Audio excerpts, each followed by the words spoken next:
Hi, my name's Nick. I'm a compulsive gambler, and today marks 758 days since my last bet. So today's guest is Nick Egan, aka my sister's boyfriend. And when I first met Nick, we spoke about his past with gambling addiction and both agreed it would be a really interesting podcast episode. I think there must be a lot of people around Australia and the world who are struggling with this in secret and probably carry a lot of shame around that. And so I feel really proud of Nick for being so open about it. And I feel really honoured that he chose my podcast as like the place to share his story. So you might also notice that this is the first video interview that I have, and I set up the whole set myself, and it was just like too much work, to be honest. So the next one or future episodes with interviews will be filmed in a studio in Geelong. So if you guys want to help the channel, to help me pay for that and to help the channel grow, then you can subscribe to my YouTube. It's probably the best way to like help me. Or if you have commitment issues, then you can just like the video. That'll help me too. Okay, enjoy. Planet MEW Podcast. This is the journey of setting yourself free. I think I want to go back to the start. Yeah. I guess like where does the story start? It starts for me when I was, I would have been like 13, 14 in high school.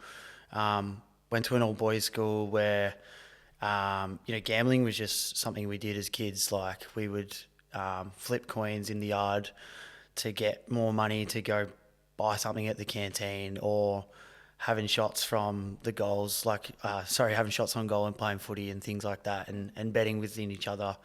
Was something that I experienced, from the age of 13, 14 for me. And even that, like, where did that, like, did you see people around you growing up who were gambling, or like, was it just like a game almost? It was just a game. It was just something, it was just a bit of a laugh. It was something, that culture we had together as mates. It kind of was like a bond that we did. It was something that we would, do on a weekend.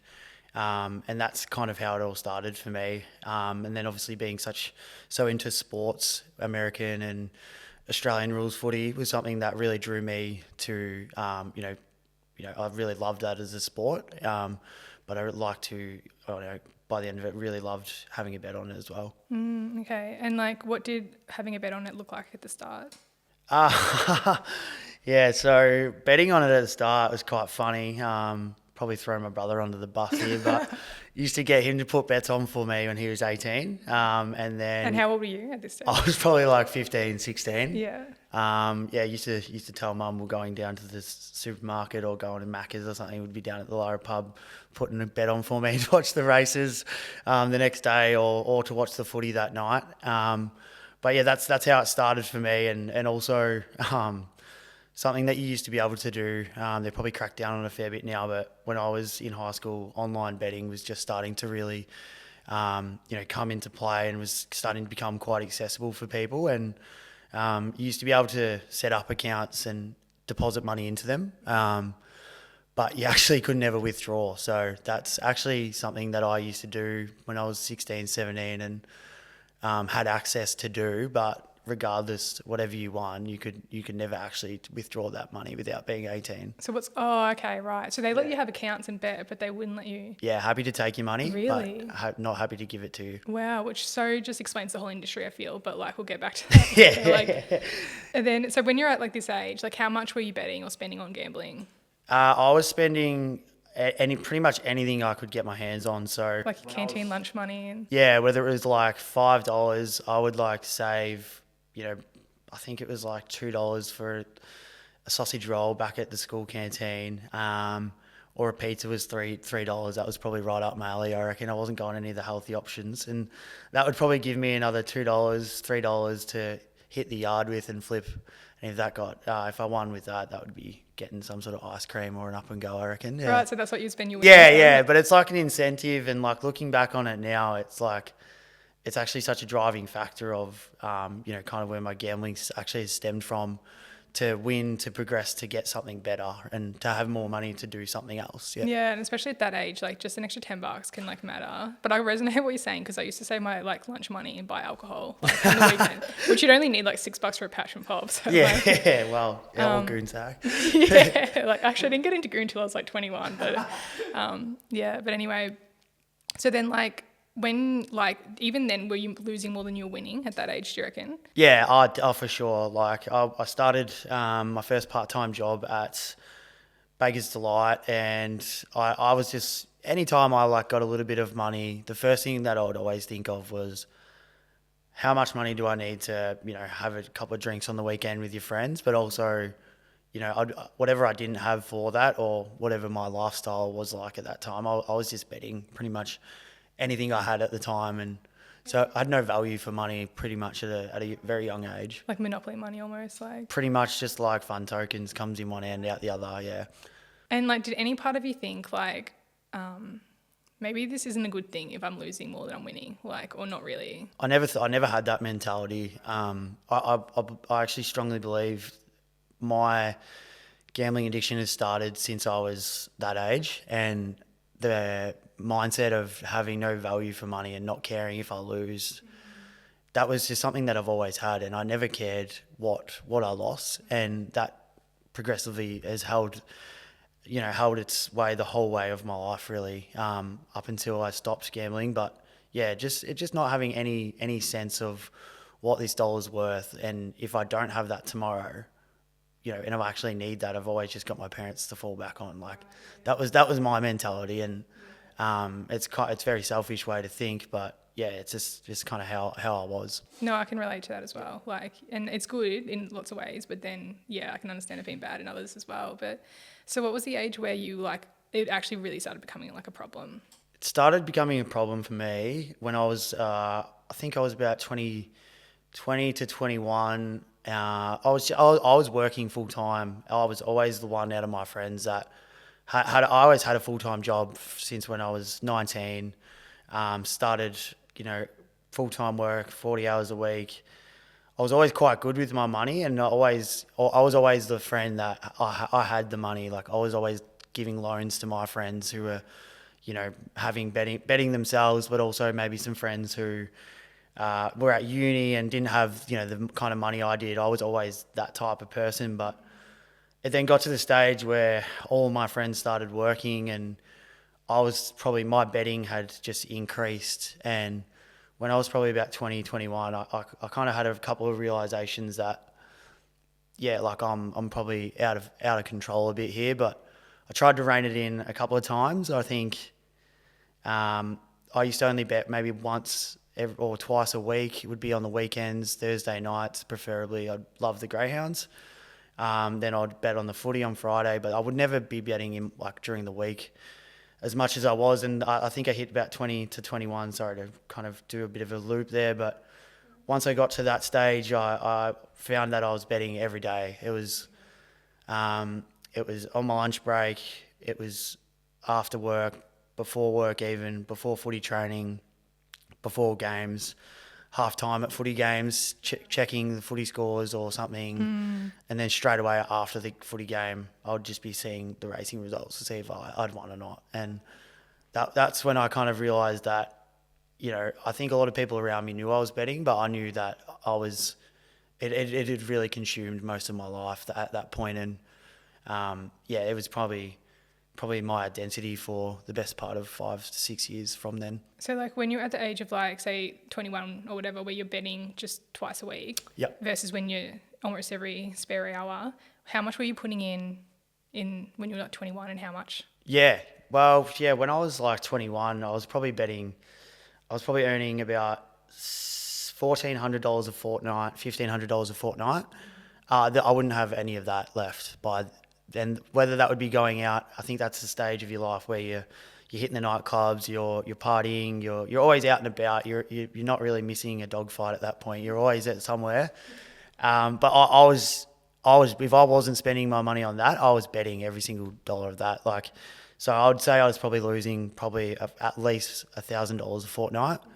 And to the stage where like living expenses like car insurance, things like registration, like that wasn't even getting paid by that point. My money was solely going to TAB or another betting agency, whoever it was that I had an account with. That was my majority of my paycheck. 80% was going towards that. And would you budget that? Would you be like, okay, well, I'm probably going to spend $1,000 on gambling this week, like, or this fortnight, like? Yeah, it would piss me off if I had to spend money on something. So, like if I was going on a holiday or had someone's birthday or, something that I had like to make a significant purchase for. Okay, because it took away from that. It just annoyed me, yeah. I was like, this is like, I've got this coming up in 2 weeks. And then the driving factors of like betting larger would then increase for that purchase. Oh, okay. So I would be like, I've lost, let's just say I was buying flights for like to go on a holiday and that was $500 and I've lost that $500 the day one of being paid for that fortnight. Then I'm trying to chase my losses for the rest to try and make up for what I actually needed the money for originally. I'm trying to get in your mind a little bit. So the fact that you're budgeting every fortnight, you're understanding that you're losing more than you're winning. Yep. And so how did you kind of justify that to yourself? Did you tell yourself, well, this is fun, this is my entertainment, like some people, Yep. pay for Netflix, I pay for gambling, that's my fun? Or was it more just like, I'll get it back one day? Like, I always just had the mentality that at some stage I'd have a big break and I would just be like at the stage where sometimes you'd have a thought where you'd be like, shit, I've lost so much money. Like it's now June. I'm doing my tax return. I can actually see how much I've earned for the year, and I have under $100 in my bank account. Like that was, you kind of have waves where that would come into your mind, and then I would be like, all right, I'm gonna have a big win, and then I'm just gonna stop betting, and that would just never come along. Like I never had, a major, massive win when I was of that age where it was gonna stop me from gambling. At that point, that was me. That was what I did. And what was a big win in your eyes?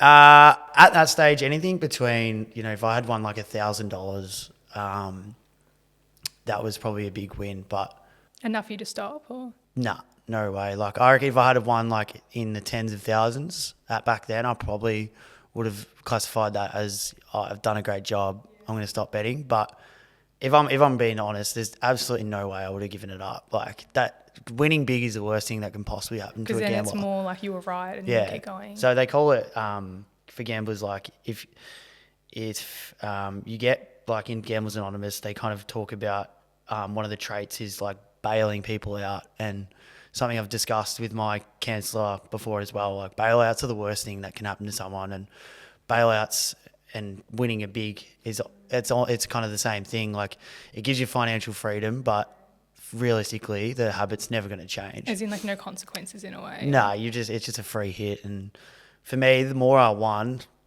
the average bet size would just increase. So it was gone pretty quick anytime I did have any substantial type of win. And did you end up getting into debt? Yeah, plenty. So I'd still owe my parents to this day.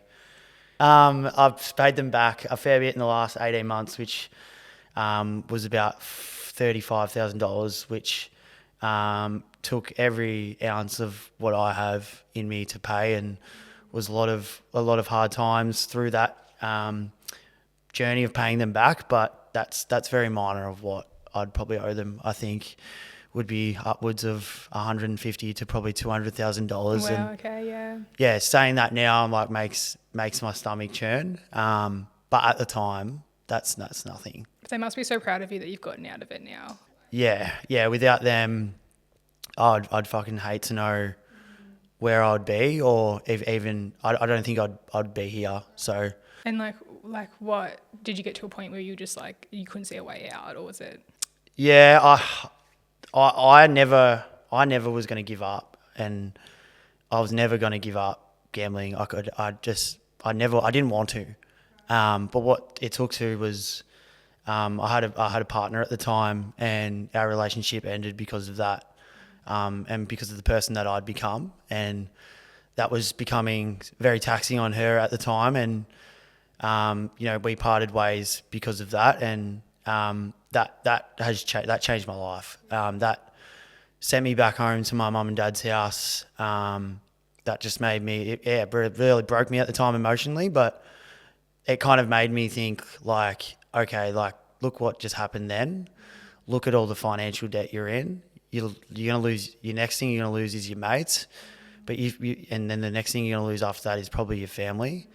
But I was more worried about like, hey, Nick, like what's going to happen to you? Like, I didn't know. I was scared. I remember one day driving home and being very, very scared of the thoughts that were going in my mind. Took to the realization to be like, I have to start looking after myself now, or else, I was driving one day and, to be honest, wanted to drive my car into a pole, and that's how I felt, and I felt so broken emotionally, and to do that to my parents after all they'd done for me would be the most selfish thing I could ever have done. But what I then really had my sister, who I love a lot, but I probably don't show it to her, but she was someone that just gave me some really fucking like hard, tough love, and was like, my mum and dad probably would have bailed me out if they could have again. And she was just like, nah, he's got to do this. He's got to work this out. And then she was really like, what are you doing to make yourself better? What are you doing? Cancelling you seeing? Are you going to meetings? Did you gamble today? And I really needed someone like that at the time to really straighten me up, and it's something I'll be ever grateful for in the rest of my life, is just the way that changed my life. But yeah, you're never going to defeat gambling unless you have that support around you, which I'm very lucky to have. But you also have to look into the mirror one day and say, this isn't me. Like, this is not who I want to be. This is not who I want my nieces, my nephews to look up to, and this isn't who my friends should be friends with, or my family members should have to deal with on a daily basis. So, yeah, I've got so many people that helped me change, but I can never thank myself enough. Like, as selfish, as arrogant as that sounds, No, I love that, yeah, like I'm a rock inside now. Like I've built myself up to be such a strong human being, to overcome this. But yeah, the journey's only just getting started though. Yeah, and it was interesting because you've said something similar recently, like you feel like all that was meant to happen, and like, meeting my sister as well, and like that it made you all stronger. And so is that how you look at it? Like, it was all like, almost, I don't want to say you're grateful for it, but it's all like you find meaning in it, and it like helps make it. Yeah. Well, I look at like your sister just dropped me off here half an hour ago, and yeah, like, geez, she's changed my life in so many ways than I could have possibly imagined. But she's given me a good perspective on life, and a different perspective of life. We've had such different, ways of growing up so far, and to meet someone at this age who's mature, kind, and like as nurturing as she is, has made my transition of opening up about being a gambling addict to someone I don't even fucking know, like, so comfortable. So I'll never ever be able to kind of put into words how easy that transition's been. But to more to your point is, like, everything does happen for a reason. Like, this is my story. This is why I'm here. This is why I'm still alive, and why I'm thriving as well. So yeah, I do believe that there's something behind why all this happened to me, and you just got to use it for the greater good, and not dwell on those really hard times, or just dwelling on financial debt and being behind in life at this age at 29. Like, it's okay, and I'm okay with myself. There's nothing that can ever beat hard work. Right. Yeah. It's good that like your sister and your family kind of, like you said, held you responsible and like made you pay back the debt. So that was that helpful in your recovery? Like, yeah. So between a relationship ending and not getting bailed out, that's two that were just like solidified. Hey, you need to sort this shit out yourself. If I had got bailed out, I probably I wouldn't have cared. Like, I'm not going to say, hey, I would have 100% given up gambling, but for my parents and sister to kind of really put the foot down and say, like, hey, we're not doing this. This is on you now. I really believe that that's something that has made me really realise, what money is and what value a dollar is, or buying your own lunch on a lunch break, like being able to afford those little things in life when every other day was a struggle, or I wasn't even spending money on myself to eat or drink or do anything. It was just strictly on a race or a sport. And I think that is such a good turning point for me to kind of realize that that's, you got to change. And what are you hoping to get out of like this conversation? Because it feels almost like what you've gone through has given you purpose. Yeah, so I just want, there's just someone that listens to this that is uncomfortable in their own skin at the moment, and needs help. And for some people, they don't have what I've got. They don't have a family. They don't have friends. They don't have a strong partner to back them. Some people don't have that. So I just really wanted to jump on here and tell my story about gambling. So hopefully it can relate to someone. They'd be like, hey, I'm actually not doing okay, or hey, I think my gambling's out of control. Because it's the silent addiction, and gambling addiction does not discriminate against anyone. It'll get anyone, and without you even knowing. Well, I really want to say, like, I'm really proud and grateful for you for even like sharing your story, because like there's a quote about shame, and it's like, if you put shame in a petri dish, it needs like 3 things to survive. Like one is like secrecy, silence, and judgment, I think. Yep. And I think you being open about it takes away the shame, not just from you, but from other people that, like you said, it's silent. I think so many people in our culture are going through so many things, but it's all like hush hush beneath the surface. And I think like what you're doing, bringing it up to the surface, even though it's self-sacrificial in a way, I think that will just have ripples that you won't even know about. We interrupt this broadcast for a message from our sponsors. Are you tired of Karens approaching you? So what do you do for a living? Introducing MEW Clothing. Wear this and no Karen will ever approach you again. MEW Clothing, now available at planetmew.com.au. So Australia leads globally in gambling losses per capita. So we're like one of, if not the biggest gambling countries in the world, right? And the social cost each year is $7 billion. So I think like there's this huge problem with gambling in our culture that no one's really talking about. Like I don't hear it like that commonly spoken about. So why do you think it's so common? It's just what we are. Like we're known for our spring races. We're known for our sport, like footy or AFL and NRL. So that's what we're known for, and that's where these companies, they just target. And like you can't watch the TV now without seeing anything on the TV. But it's like, to your question, it's hard to know why this is our culture, whether it's got something to do with laws, regulations, what they can promote. Like at the moment, I can just feel like they can just shove this marketing down your throat at the moment. And like if you go over to another country, let's just say the United States, they can only bet in certain states. They can't bet in I don't know the specific details on all of the countries, but you can't bet in some countries, and in some like Southeast Asian country, you can't even bet. It's actually illegal to bet in those particular countries themselves. So I'm not sure why Australia is any different. I wish it was like some of those countries where it was heavily regulated, but at the moment it just feels like someone's profiting off this. And I give a shout out to my counsellor, Jan Beams, who is one of the driving forces in Australia anti-gambling ads, and she's been on the ABC before, and she's been in many articles to kind of promote this, to why it's being thrown down our throats watching an AFL football game. Why is all this just being thrown at us all the time, and why is no one doing anything about it? And I just feel like if someone wants to come live their life with me, or if the like whoever's running these gambling companies or these Australian racing, if they want to spend the day in my head, they can feel free to see how that affects someone. Yeah, I mean, like, it's totally, you're right, entwined with everything. So, like, football and, like,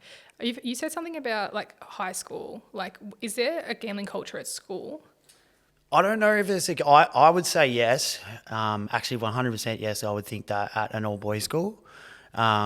mainly because that's something you do when you're an adolescent and you're a kid. Like, It was funny because like I never did. I went to an all-girls school, so maybe it's different. probably a little But, different like, there, but you never know. As I said, it doesn't discriminate, but it's just something we did. Yeah, like I don't know. Like I would know.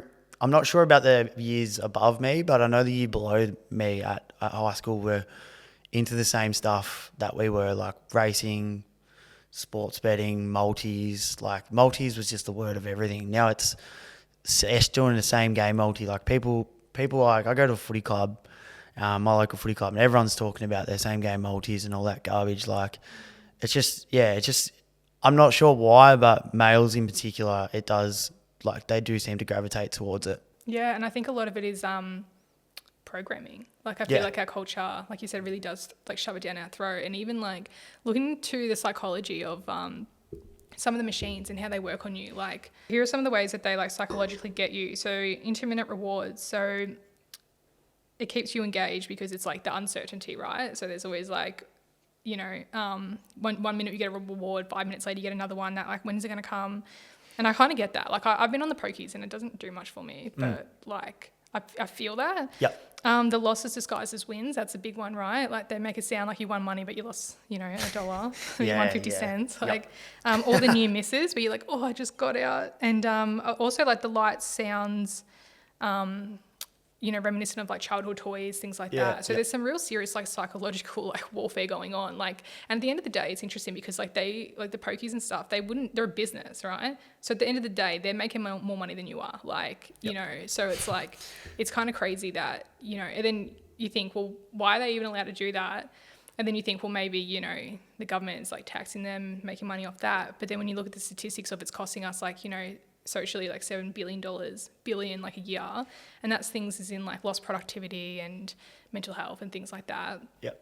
It's just really interesting. Like what have you heard, like, or what does Jan say is like one of the main reasons why she thinks it's allowed? Like I think with like AFL and NRL, like they're generating so much, they're profiting off that. Like you go to the Marvel Stadium or the MCG and you're on looking at the big screen and it's either sponsored by one of them. Yeah. You get a live update on the odds for some unknown reason. You need to know the odds while you're at a game of footy. And what's that like for you going to the footy now? Like it used to drive me insane. Like probably the first 90 days of my gambling recovery. Like I was like, but I remember being at home with mum and dad once and turning the TV on mute because I was like, this is just ridiculous. Like I'm a young man I'm trying to change, and there is just like ad after ad after ad. And I remember like me and my mum still talk about this and discussing it about, you know, do you remember that time? And we literally just turned it on mute because it was frustrating me. I actually felt like my head was going to explode. Like it was like, I remember going to bed like frustrated. Like now I'm very desensitized to that. And I've done, a lot of work with my counsellor, EMDR it's called, which is a lot of people use it for post-traumatic stress disorder. And for me, what that did is just really desensitize myself to gambling as a whole, certain situations, but in the long, like lasting effects of that, I really think that those TV ads, I don't even like think about them anymore, or they don't bother me. I've actually laughed a few times. I'm like, this just looks like the shittest like promo of all time. Like, right. Don't get me wrong, they're getting quite creative with some of the ads, but some of them are just so bad. Yeah, and they're really pulling like, I'm the Aussie, like average Aussie bloke and shit, and it's like clear manipulation. But what have been some of the biggest temptations that you've had in the past 700 and X days? 758. No, you're right. Who's counting? Yeah, who's counting? Yeah. Not me, I swear. I just, temptations are, I think I've been really fortunate with my recovery. Like I haven't had an urge since I have stopped giving up gambling. I've had thoughts about gambling. I've had thoughts, should I, shouldn't I? And my brain has kind of taken over for the good in that aspect where it's shut those urges off. And I haven't actually had that many times where I'm like really fighting it, like really need to have another bet. But in saying that, like I don't put myself in situations where that's ever going to happen. Like, yeah, okay. it's like, to give you an example, 3 weeks ago I went to a Bucks Day in Sydney, and one of the days was we went to the races, and I just didn't go. Like, I don't need to go to that. Like, I know who I am. Like, I know what I'm capable of. I know those dark thoughts that I've had, and for me now, all I will do is, if we're going to go to a pub, let me know where we're going, and I'll meet you there, and I'll make the decision whether I'm going to go there. So I won't go to a pub that's got a tab. I'm just not comfortable with that. Like, if it's a family dinner and we're going, to catch up with someone, that's okay. But I'm not going to go hang out with my mates and have a few beers when I'm, probably in a vulnerable state, being under the influence of alcohol. Like, I'm not going to make myself be uncomfortable if I don't have to be. So, I think it's just taking ownership of, the setting you're going to put yourself in, but it's also like surrounding yourself with good people. Like, my best friends, Tim and Zach, they're like the type of people that have really looked out for me the most. And not to say that all my other mates have, because they've all played their role in so many ways, but those two in particular for me have always, been really careful of like where we're going to go. Like, hey, we're going to go out for dinner, then we might go have a beer, but we're not going to go sit in the pokey. So, like, not to say that they don't do that anymore, but if I'm there, they make a really conscious effort to really, like, let's not do that. Let's not put him, in a situation that he's uncomfortable with. And, that's something I'm so grateful for. But that's just little things along the way, is that to help yourself recover, you need to surround yourself with those type of people that are going to look after you. Yeah, that makes me like happy to hear, because I was going to ask, like, was it hard, almost like breaking up with friend groups and things, because have there ever been people who try to like kind of tempt you back to that side, like, you'll be right, you've overcome it now, or like? No, I don't think so. I've never had anyone kind of talk down on it. I've been really open about, I think it's what I lost. Like, I lost more than just money. Like, I lost like a relationship at the time, and that was probably really sensitive to people. We're kind of like it was touchy for me. It wasn't like I lost more than just, like a couple of $100 or a couple of $100,000. But that's why people were, like, my friends in particular, were probably really like, that gambling led you to lose more than just, your life, like almost your life. So I think for me, I never had people, like, I never to my face, people always talk, like, I wasn't going to talk shit behind you, but if anyone had ever done that to me, that's okay. They're obviously just insecure about something. I can't help that, but if they want to have a chat, feel free. Like, I'm very comfortable with who I am, and as I said, I'm day 758, and tomorrow I'll be day 759, and I'm just getting one more day of just getting better and being a better person. So, I'm not worried really about what anyone thinks, to be honest. I don't really care anymore. But 2 years ago, I would have been very insecure the fact that people 100% were definitely talking about it, and so they should have been, because I was doing some pretty bad stuff. But like, I think I've grown so much now to not really worry about that and just own it. And do you have like a goal, like 1,000 days and like 10,000 days, or like? Yeah, I really, last year I went to, I really wanted to get to a year, and took my mates, I organised a dinner. We went to Toddy's down in Lorne, which was fantastic. But then I really wanted to get to 2 years, and now I'm just like, I just want to get these days up as long as I possibly can. Like I don't know how long the life expectancy is of someone like me, but if I can make it to the rest of my life without having a bet, that's all I want to do. Like, it'd be really cool when I see four figures up there. That's going to be pretty impressive, but I'm just looking forward to the next day as much as any of those coming up. Do you get yourself like a present or something on like the milestone days? Like, I actually haven't, but like, I feel like a lot, like, for me, like, it sounds like so corny, but like, every day to wake up and just be this is my present. Like, like, this is me. I'm so happy in my own skin. I've got great home life, great family, great friends. Like, that's my present to me. And if I didn't stop gambling, I wouldn't have any of this right now. So, for me, it's very important to keep keep the chains moving and, you know, keep progressing these days and not ever turn my back on, you know, what I used to be, just embrace it. And yeah, but I have made a couple of good purchases, like, which is nice. And I never ever would have had the money to ever buy like a new driver golf club or any shoes or clothes or anything. Right. Like I never would have had money to do that. So Yeah. I do like to treat myself, and it does make me feel a bit better about myself that I can actually afford to do that. Yeah, totally. Yeah, your relationship to money, it must have changed completely. Like, yeah. Yeah, it's good going to the supermarket and not checking, like, not stressed about like what I'm going to eat tonight, or I don't have to worry about anything. I don't have to make up a lie about why I can't do this. Like I can just go to the supermarket and get like whatever I want to have to eat and be comfortable with that. What actually I really wanted to touch on was like the therapy side that you spoke about, if you don't mind. Yep. I was reading this book once. It's called The Story of B by David Quinn. And my friend Dylan Lind recommended it to me. But there was a quote in the book that really stuck with me. And it said, "People gamble so they can feel like God is on their side." And I just want to know if that resonates with you, because something about addiction really always seems to come back to being like a spiritual problem. And like we're chasing false gods is how I've heard Russell Brand describe it, which is something I really resonate with. And so, yeah, I just wanted to know like what your take on that is. Yeah, I think like it's just like hanging on to hope by the sounds of, that's kind of like how that resonates with me, if anything. Like it just sounds like someone's hanging on to hope that you'll have a big win or something like that. That's kind of probably what comes to my mind when I think of that. Mm-hmm.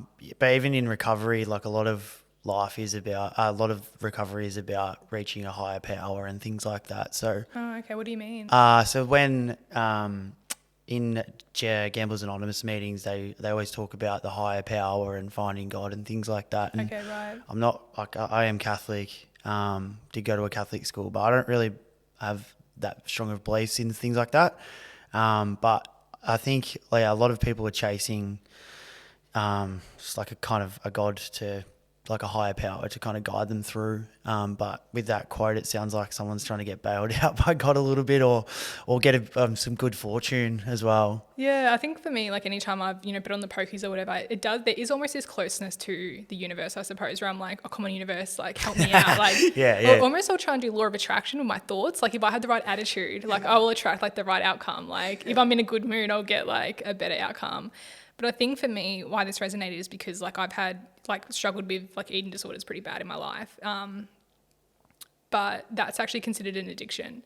And for me, I get it, even though I don't think it's nowhere near as damaging as like addictions like yours have been. But I get it because it's like, for me, it was a cycle that I set up in my mind where it was like this impossible goal where it's like, once I reach this, then it's done. And it sounds like what you're talking about, like once you get that big enough sum, then it's over. Yep. And so my whole life, it was like, that was the false God. That was the light that I was like, once I get to that light, Yep. and even in saying that was supposing that where I was dark compared to there. So it was always this comparing and this like, if I get there, and I was chasing that light. And so that really resonates with me when I hear people talk about it as like chasing false gods, because I guess it's almost like grass is greener kind of thing, right? Like you're trying to get somewhere else. And in that in itself, it's like, what am I running away from? Like what am I escaping? Like, did you feel like it was a bit of escapism for you ever? Or like Always, yeah. Okay. Always. It was like, have a shit day at work, go have a Right. bet, be stressed, have a fight with your parents or your friends or your girlfriend, whatever it is at the time, whoever it is, go have a bet, escape. Like that's what it is. Yeah. 100%. The more you kind of touched on that quote and what you thought about, always chasing something, that's literally, I think that's addiction, isn't it? Like Yeah. in general, like, I don't think gambling addiction is probably spoken about as much as probably alcoholism or drug addictions. They seem to be the two major ones that are probably the most well known. But for you and for me, like our mentalities have at some point have had the same principles, and constantly chasing something, to kind of escape from who we actually are, and not really knowing about what the damage is actually doing to us. Yeah, it's interesting because I can totally understand how gambling is so closely linked to like alcohol addiction, say, or like drugs, because it's like that thrill. I can imagine that thrill of winning being something that you want to feel again and again. Whereas for like eating disorders, I think it's almost like when you're succeeding at them, you feel good enough. I think that's what it was for me. Yep. But do you feel that any of the principles within my story have kind of been any similarities with yourself as well? Like, do you think addiction as a whole is kind of like has so many similar values? It's always kind of the same themes behind the story. Yeah, that chasing false gods seems to be Yeah. one that I resonate with and feel like I can see repeated. And also like the idea of this cycle where it was like I would fall off the horse, say, like I would be doing really good, like starving myself, and then I would fall off the horse and eat, which of course that's normal.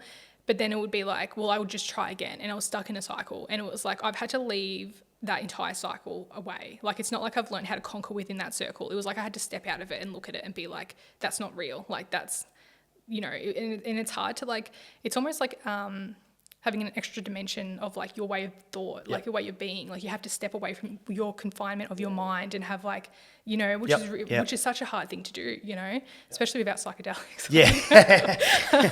But Can feel like you're in a trance though sometimes, for sure. Like you feel like you're living like this crazy fast-paced life when you're in the thick of it. You're just not thinking. Your brain's just turned into mush sometimes. Like I used to find that like I'd go to bed and just like couldn't sleep because one, I'm like I'm probably chasing debts or getting chased for something, but the second part of it was like I haven't been able to relax. I haven't let myself relax for a whole day. Like I'm just at my phone. I'm like, I'm reading anything. I'm reading form guides. I'm getting tips off some shit website. Some guy on Twitter that tipped one winner once, and now I think he's gonna fucking take me over to the promised land. Like, I'm doing everything, but then like you go to bed and like you're just cooked. Like you just can't even think. And like I used to feel like I was in a trance sometimes, like, or I was in like I wasn't even like I was like watching myself on. I was like watching myself live a life, and I was living a different one. That's how it actually felt sometimes. wow, okay. It was wild to think about, but yeah, like you can never let yourself relax. Like,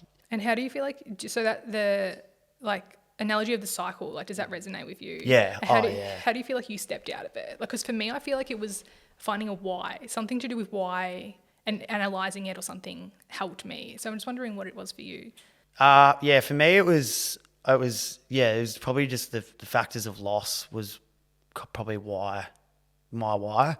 But then why I wanted to change was just that look in the mirror of that pathetic 27-year-old male who is just an absolute shell of himself. Like that's not me. Like the guy that wants to drive his car into a pole. Yeah. You know, like, and then and it just ended. Like that's not who I wanted to be, and that was my why. Like a few turning points, a few dead end roads where this is now or never. Like that's probably my why, and it's probably a lot simpler.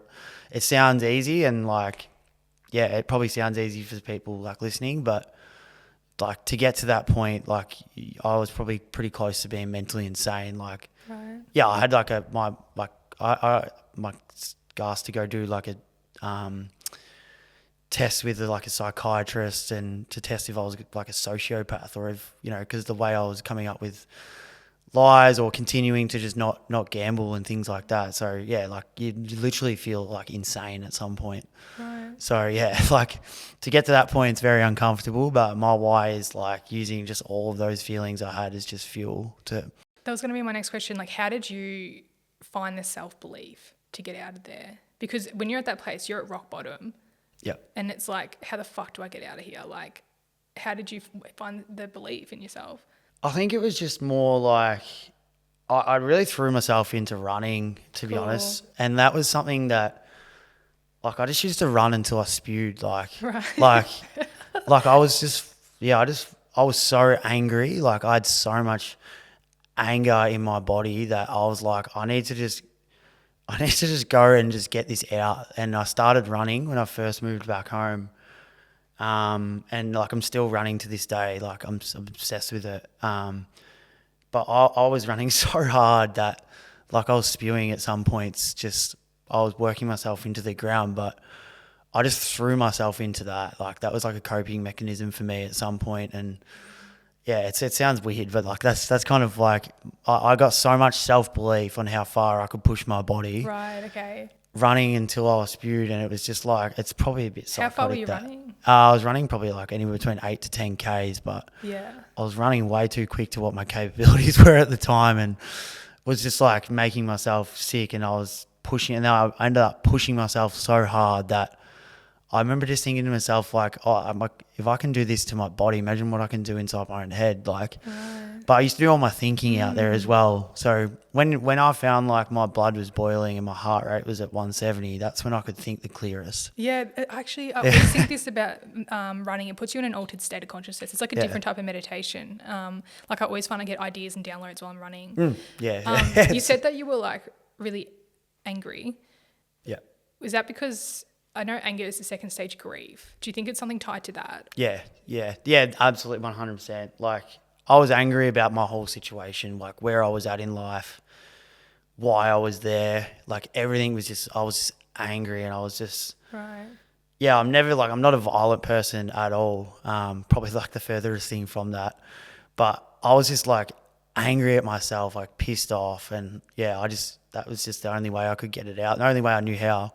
But for me, like you said, it was like a form of meditation. That's like exactly what it is for me. Like that's how I treated it, and that's how I still treat it to this day. Like that's, like I'm probably have something like I can't sit still. I'm always fidgeting, and that like meditation for me is quite hard to sit still and really switch off. To run and go for a light jog or push yourself as hard as you can, whatever way I wanted to do at the time. Like that's probably my way of really being able to relax, but and really meditate and wind my brain down and think as clear as possible. Yeah, okay. And it seems like we spoke about escapism before, and obviously like chasing these thrills, you know, there must have been some things inside you that you maybe didn't like facing or things. And so going from that to meditating and purposely like sitting with your thoughts and looking inside your mind, what was that transition like? Shit. Like, holy hat. Like, yeah, I remember like one of the first times I did it, I had like these noise cancelling headphones I borrowed from my dad, and was just listening to rainforest music, and after 2 minutes just throwing them, just going, what the hell is this? This is nonsense. And I was just like, this isn't me. I'm not this type of person, but I started like doing more things that incorporated it, like doing like Pilates and things like that they always have that element at the start and finish of class where you shut your eyes, whether it's in like a reformer class. And I found that I was like, I actually kind of like this. I feel like I was just settling myself down a bit. And yeah, it took me like probably took me like 2-3 months to actually be able to do it for longer than 5 minutes. But it was just these little drip feeded into my life, and I started really small. I started with a minute. I started with 2 minutes. Yeah, I like. But like now I can only do 10 minutes now. Like That's still a lot. I just fall asleep as well.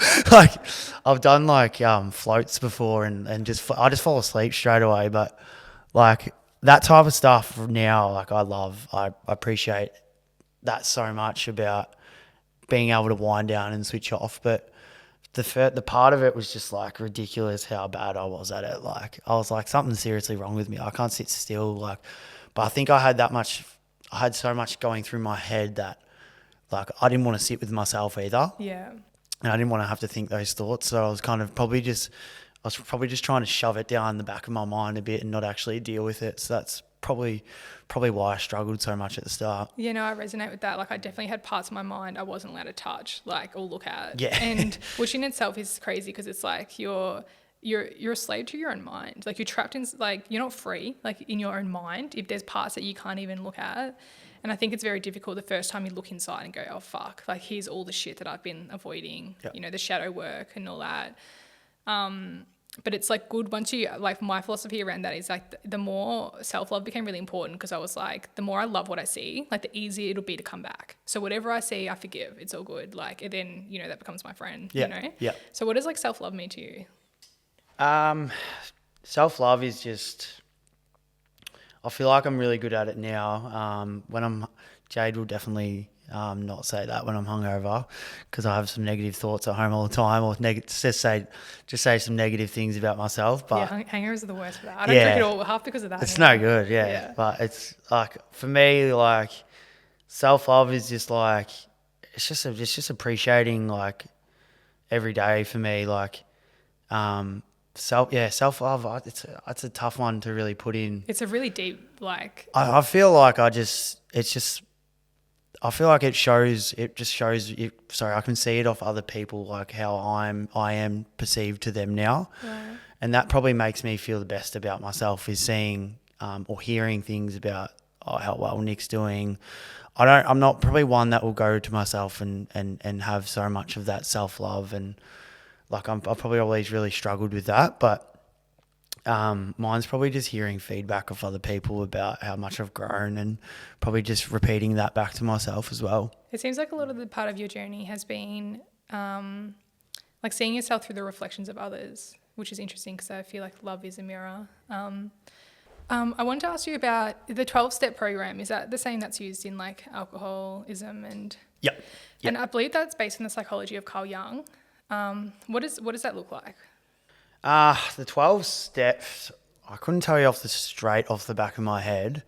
A lot of it is just like the themes of it are like embracing shame and making amends with your past. Mm-hmm. And that was mainly what the steps are. Like, to be honest, right now, I haven't been to a meeting for probably about 6 months.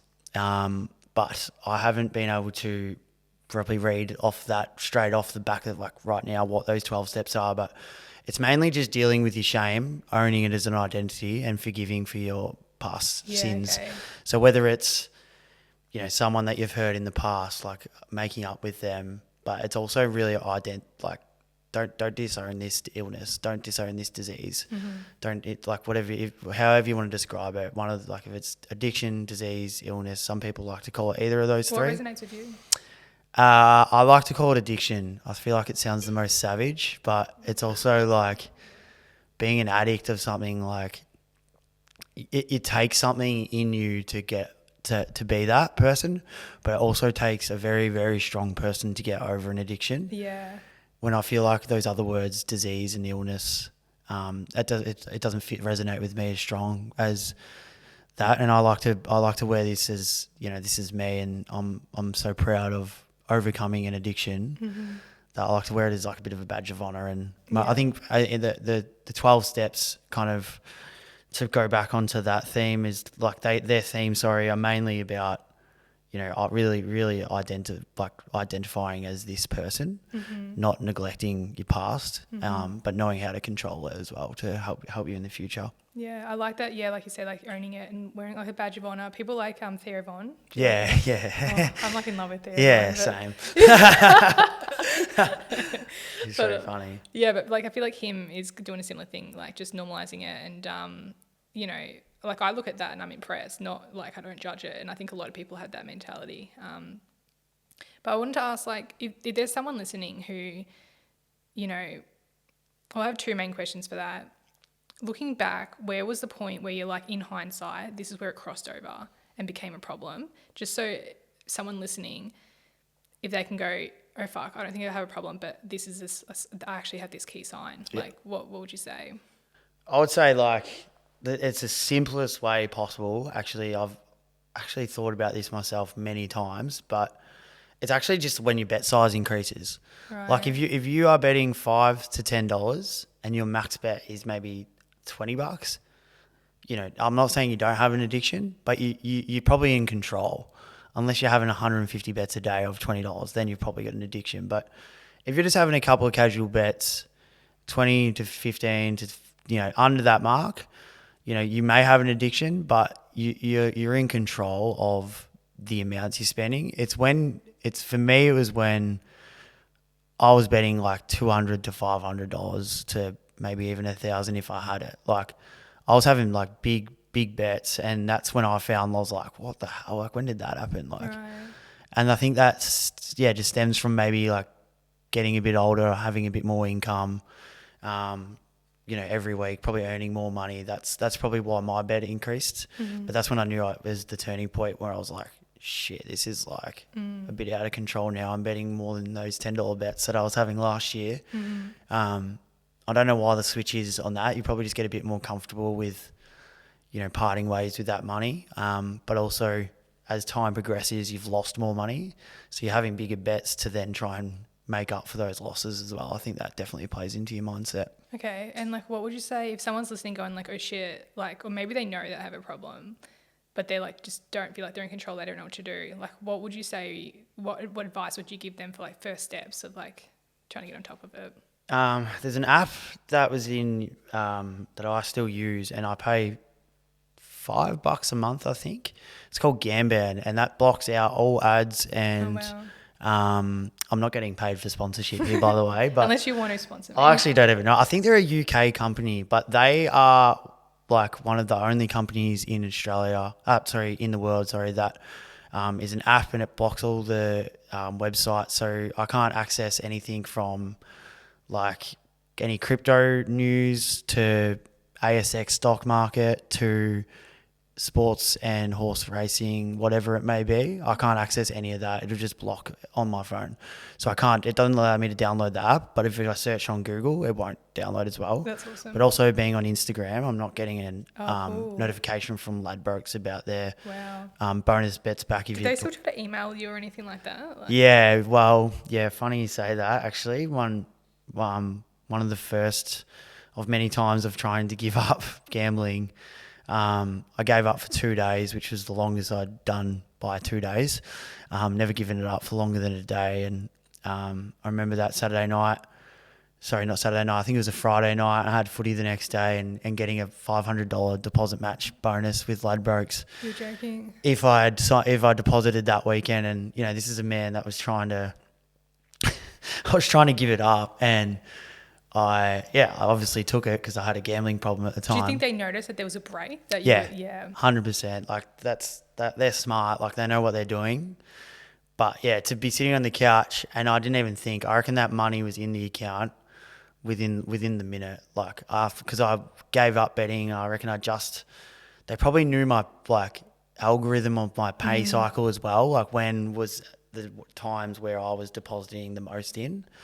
Like they've always got I'm sure they have analytics that would be able to kind of market that towards, individualize that, towards every customer. Yeah. And I hadn't obviously put in any that week when I'd got paid, those 2 days. And, they're probably like, here we go, we'll send him some bait and see if he hooks on. Yeah, and I did. I've heard that that's like a common phrase in the scene, like comps or complimentary, where like if someone is say at the pokies every day, they'll give them lots of free drinks and things like that, like complimentary stuff.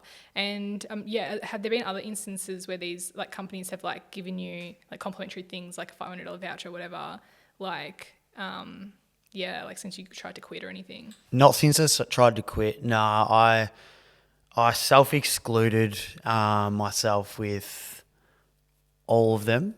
And then once the Gamban app was downloaded, I had no access via my phone. Right. But that's not going to say you can't just walk into a TAB and you still have access. But I think for me, like to kind of touch back on to your point about, to your question, about, what should someone do? Download that app, because if you don't think, download that app, but also put your phone down for 2 days, look at it and see if you even check the races, the form, where the races are at, any of that.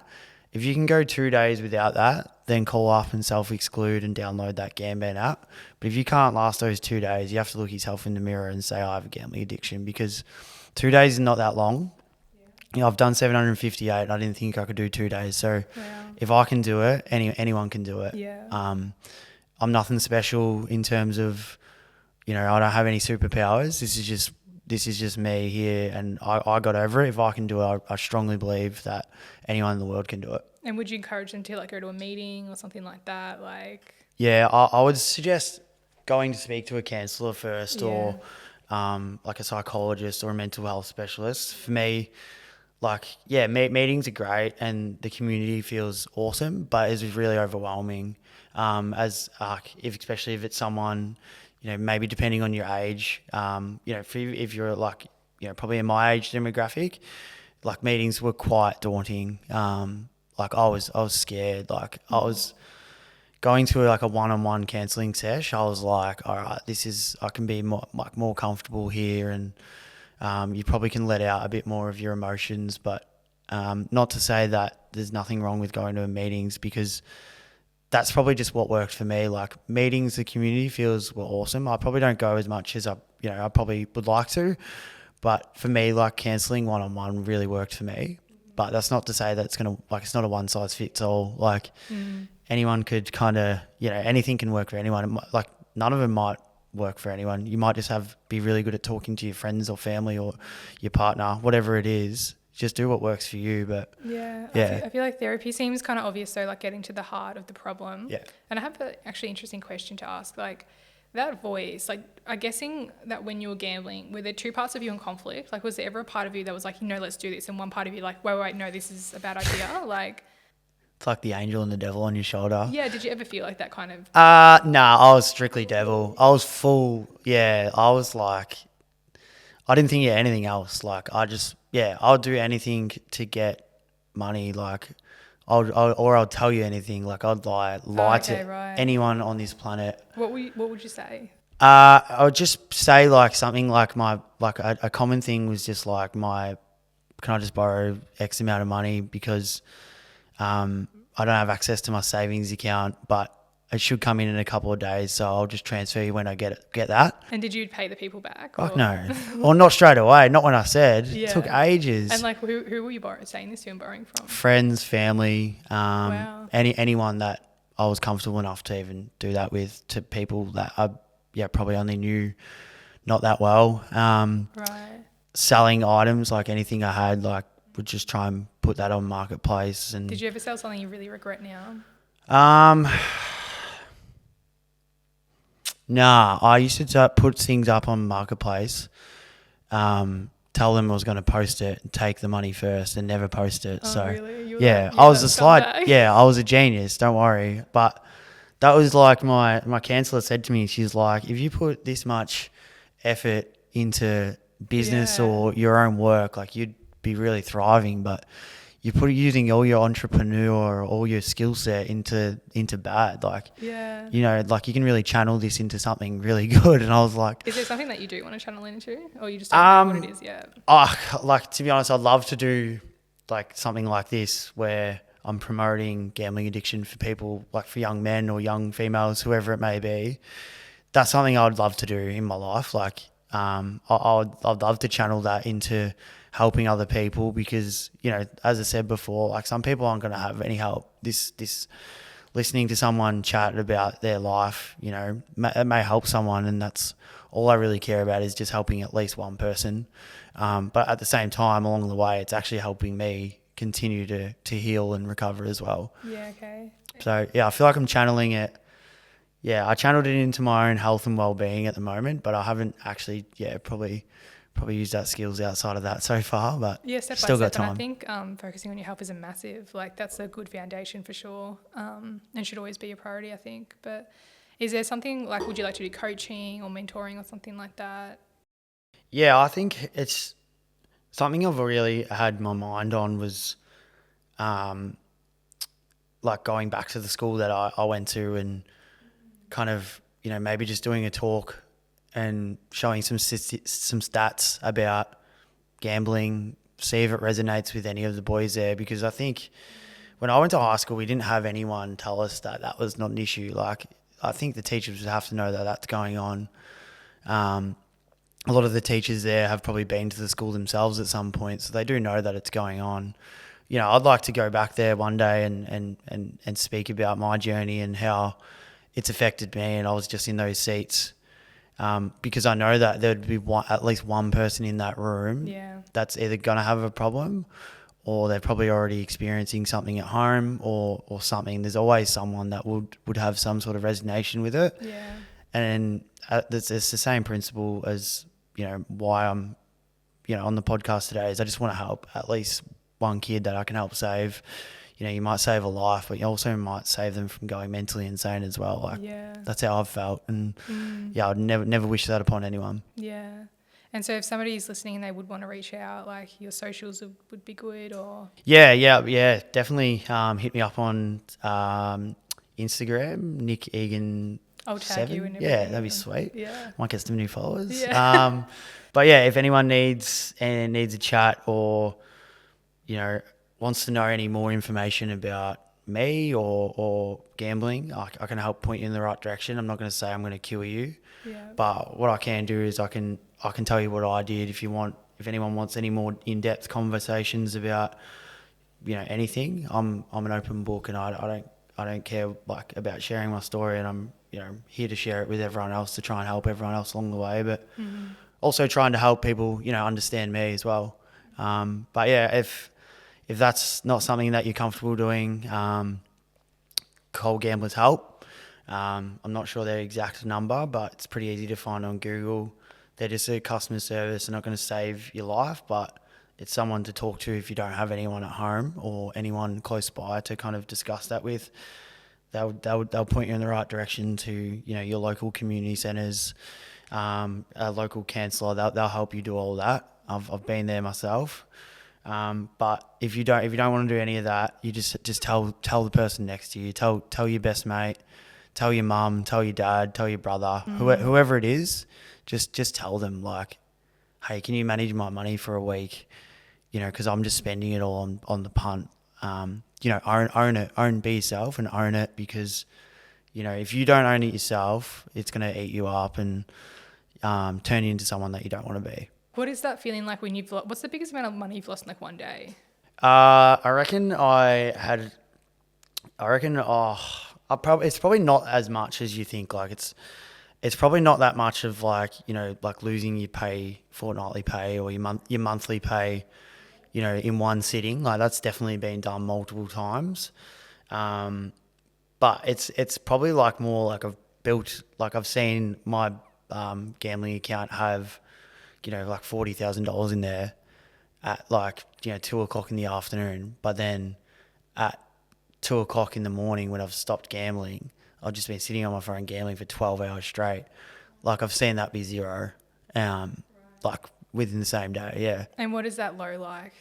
Yeah, it's probably you don't sleep. Like for me, that's like probably having 2 hours of sleep, like dreaming about like a bad beat that you had, whether something got pipped or like someone didn't kick, whatever that scenario is. But yeah, like for me, like it was just sleep. I would have a feeling inside my head that like even thinking about now like makes me like quite upset. But yeah, like when I would have bad losses, I'd have a feeling inside my head and it would just be like thumping like so loud, and I could hear it, and it was just like this thing in my head that was just thumping. I could not sleep at night, and it was just like that. For me, that's kind of what anxiety is for me. Like if I ever when I used to feel really anxious from gambling, I used to feel it like it was a feeling that I would have inside my own head. Right. And you cannot fall asleep. Like it is just, it's takes over your whole body, and you can't relax. You just, Yeah, I know insomnia better than anyone. Yeah, exactly. But like, and then like, do you feel like, how you said you felt like you were losing your mind? Like, did that feeling contribute to it? Yeah, well, when I'm so grumpy if I don't have a good night's sleep, like even now.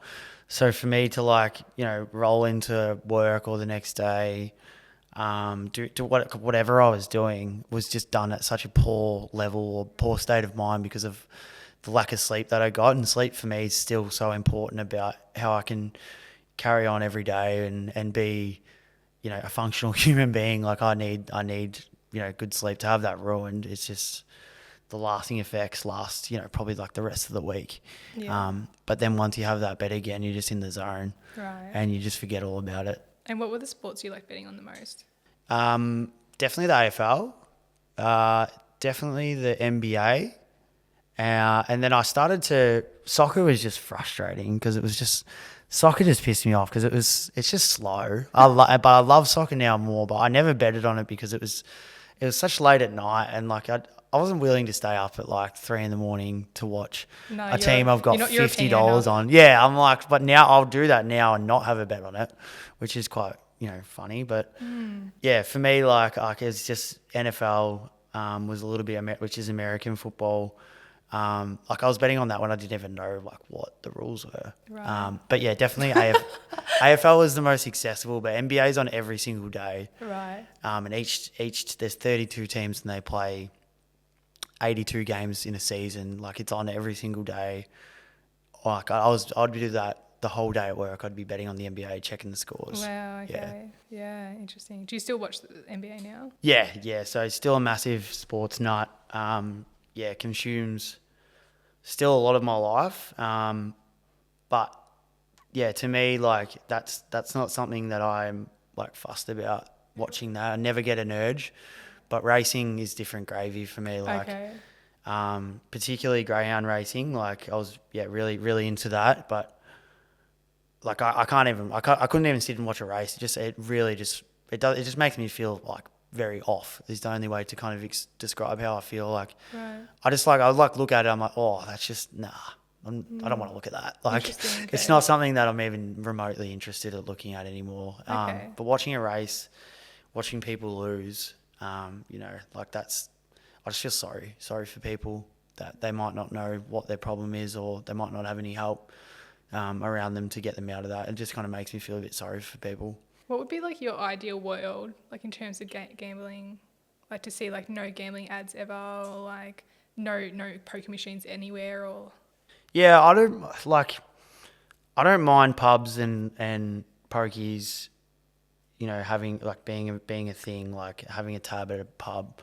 I don't mind that because I understand there's an element of business and people need to make money, and like communities. Like I grew up in a community in Lara, where like that just bonded everyone together, having that club, but also having a venue with gaming and TAB like that. That's generating money for these clubs. So I understand that that's a business side of things. For me, it's mainly just like, I don't understand why we need to have,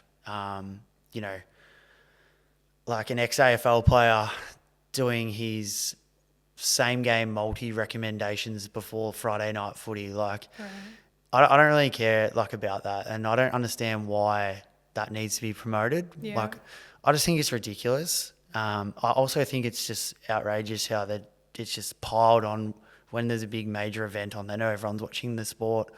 They know everyone's watching this particular event. We'll just cram in as many ads as possible.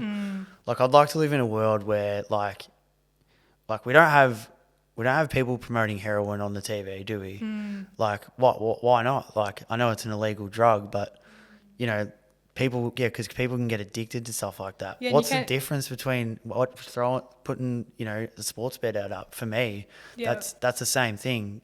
I know it's probably a bit wild, but not going to promote heroin on the TV. No, I like that analogy though, because it's like heroin is something where some people could just do it once and be like, oh, okay, that's it, and walk away, which is similar to gambling, which is the argument for why it should still be, allowed to advertise and things like that. But that's true. Like it's well documented that it can be really detrimental to people, but it's still allowed to be promoted, especially to a lot of children. Like children watch football, like we all know that. So, and you're right, it's crazy just seeing like even like crypto.com now. It's like okay, like it's just getting bigger and bigger, it seems. And it sounds like it'd be good to have like better regulations and things like that, maybe, or like just a better consciousness about it, like consideration and things as well. Like, because how many people who love sport I'm sure there's so many who can't even watch the football anymore, know? Which how sad would that be? Like, it's brutal, but like, what does it take? Does it take for, for instance, like something that I follow the most is like the AFL. Like, does it take someone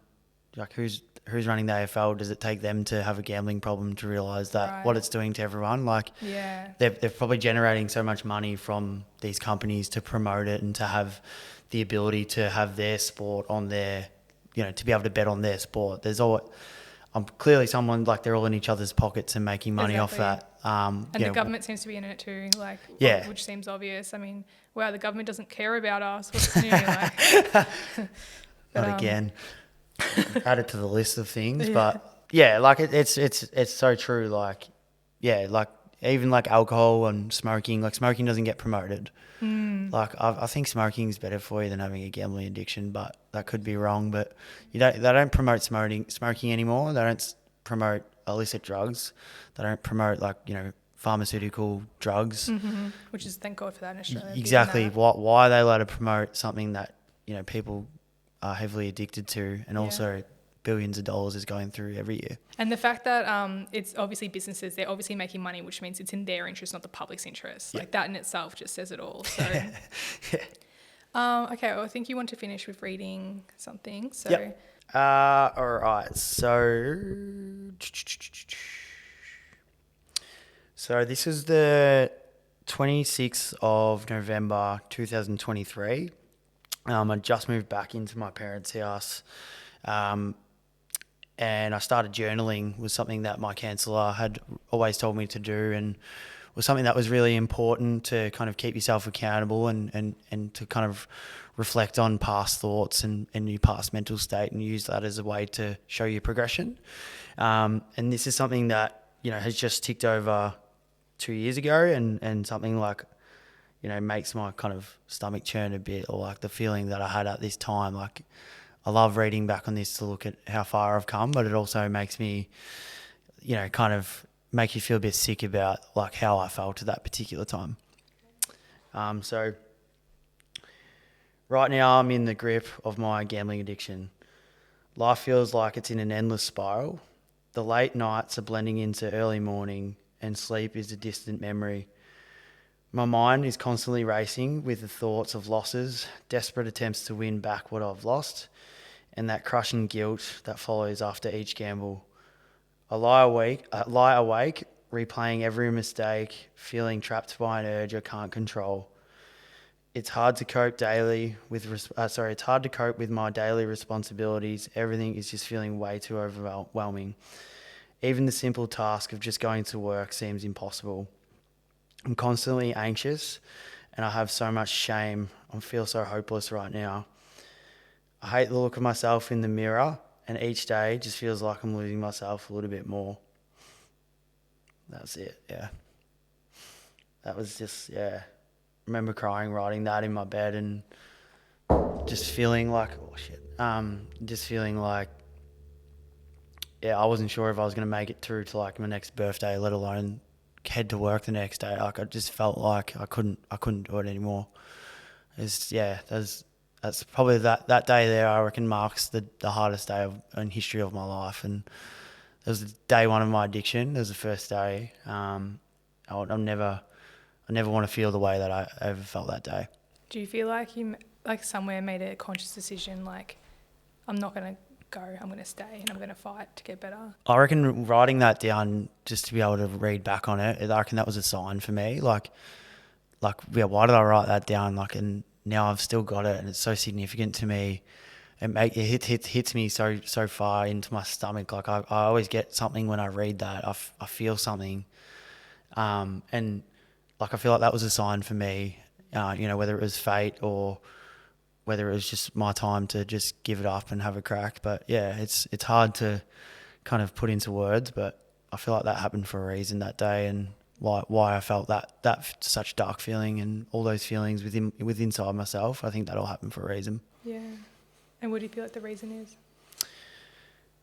Just to get my life back, just to be who I want to be, be a loving friend, family, boyfriend, an uncle and son, sorry mum. But just to be all of those people, to be the person I want to be to all those people, and to be someone that everyone looks back up to. And that's just why I believe that. Yeah. I think you should be really proud of yourself, and I feel really proud. Like, I'm really grateful that you've just been so vulnerable today and shared that, and just been a complete open book, because I know this is going to help so many people, and you might never hear from them, but I'm sure you're planting so many seeds and making so much change in a world that needs it. Like, you are the light now, you know what I mean? Like, you've turned from the darkness to the light. So yep. Massive kudos to you for sharing your story. I've got a little present for you. Oh, that's so good. It's almost Christmas too. It's amazing. I'm excited. So this is from my NFT collection. So this comes with a corresponding NFT or ordinal, which is like an NFT on Bitcoin. So I picked that one for you because I feel like you freed yourself from the simulation. Do you know what I mean? Yep. Like, you were the one who was kind of controlled by these companies and addictions, and you set yourself free. So Yeah. Thank you very much. I really appreciate that. No and I'll problem. definitely be wearing this. So Yeah, cool. I really appreciate having me on and letting me tell my story. Sorry for rambling and sorry if it bores anyone at home. But yeah, I feel like I've helped myself more than anyone, and sometimes that's all that matters. Yeah, it seems like to you this feels like almost like a milestone in your journey upwards. So yeah, I can't wait to see where you go. Thank you. Appreciate it. Thank you very much. How do you make these? Like, do you just get them? Do you just print them? I have like fabric spray. Oh, so you actually just spray that on? Yeah. Really? Oh, that's just really cool.